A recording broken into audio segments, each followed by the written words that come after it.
मुमताज़ मौलवी जे लॻल इल्ज़ाम ते सिंध जा अदाकार ऐं फ़नकार बि मैदान में अची विया। ज़ामिन अली ऐं रूबी अली मुमताज़ मौलवी जे हक़ में बयान ॾेई छॾिया।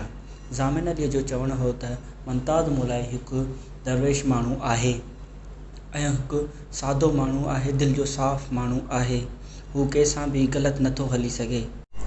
ऐं उन जो इहो बि चवणु हुयो त सिंध में मुमताज़ मौलवी न पर खोड़ सारा अहिड़ा गुलकार आहिनि जिन खे बदनाम कयो वेंदो आहे।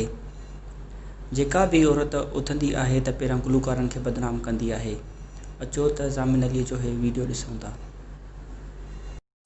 अस्सलाम वालेकुम दोस्तों, आहियां तव्हांजो पंहिंजो ज़ामिन अली। जीअं त भाउ मुमताज़ मौलवी जो वीडियो ॾिठोसीं हींअर भाउ मुश्ताक सरकी जी वॉल ते, त आउं इहो चवणु चाहींदुसि, असां जेके फ़नकार हूंदा आहियूं, मोहबत जा सफ़ीर हूंदा आहियूं, असां वटि माना हर शइ में को न को स्कैंडल ईंदो आहे, किथां न किथां ईंदो आहे। पोइ को कंहिं माई जो को किथां हर भरू ॻीची में पिया पवंदा आहिनि।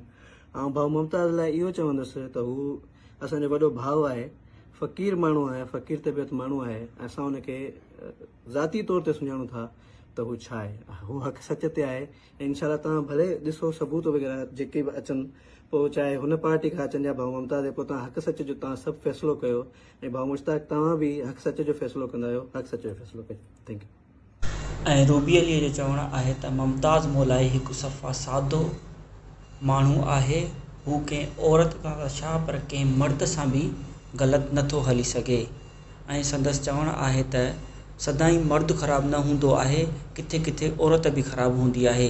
महिरबानी करे मुमताज़ मौलवी जी जेतिरी थी सघे उन जी मदद कई वञे।